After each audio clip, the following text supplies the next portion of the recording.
Hey guys, Technomentary with a video for you guys. In today's video, I'm going to talk about my experience of using the iPhone XS Max for nearly 4 years now. So this phone, as you might not know, or you might know that it's been out for some time now, and it's hard to believe that it's been 4 years. So it was released back in September of 2018, and which is going to hit 4 years now. And this phone sort of kind of got overshadowed by the iPhone 11. Now the iPhone XS Max, at the time it was released, was considered the largest iPhone that you can get. It was supersized version of the XS, which was the smaller version. This has a 6.5-inch OLED display. You got these two 12 megapixel camera on the back and a 7 megapixel front camera, a 12 bionic chip with 4 gigs of RAM, and started at 64 gig.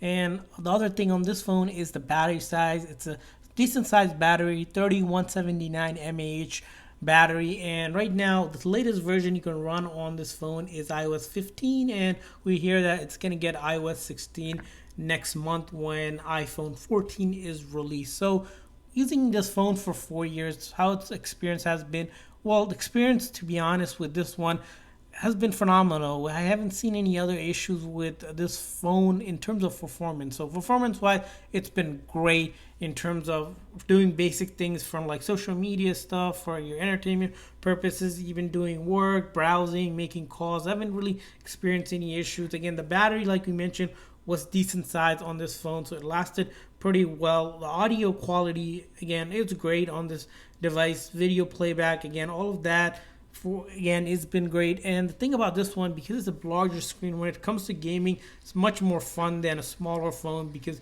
you can simply go ahead and play larger games. You can even play games that are meant to be played on the console without any issues. So that's a plus side of this phone that you'll notice whenever you're gaming as well. So gaming from lighter games to some of the heavy graphic game like PUBG, again, bigger screen means nicer resolution and a real state to play these games that really bring out the experience of this phone. Again, this phone, the iPhone XS Max, again, probably it's in this time. Again, we've mentioned that it's probably got overshadowed by the iPhone 11, but my experience has been great using this device, and a lot of people still use this device, surprisingly. So what are the cons of the iPhone XS Max going into 2022 if you're thinking of buying it versus if you're still using or thinking of upgrade? Well, things that is missing that would be nice if the iPhone XS Max has it, like the iPhone 12, it doesn't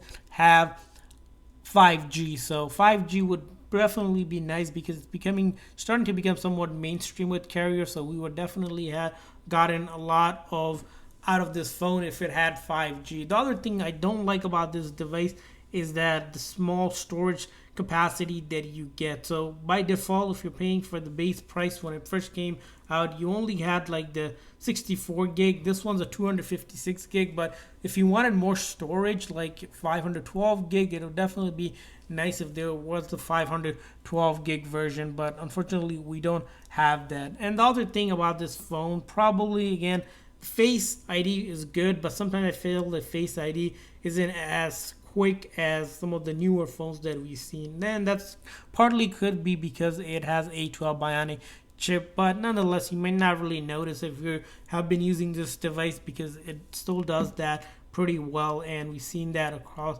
the board for this device. So overall, how the experience has been with the XS Max is it's been good, even to a great degree. Again, a couple of features that are missing, but if you're still using this device, again, you might like that this phone will be supported on iOS 16, which will update right away. When we get the update, we've seen the beta version of it. Again, the beta version might not be for everyone, but you can definitely get the beta version right now if you want it. But iOS 15 on this phone, again, works like with the iPhone 13, which iOS 15 was for, like it does on that device. So all of the advantage that you get on a newer phone can be still available on iPhone XS Max. So our experience has been great. We want to hear from you guys. What's your experience been like using the iPhone XS Max here in 2022, or how long have you been using it? Leave it in the comment section. Thanks for watching, guys. See you guys next time.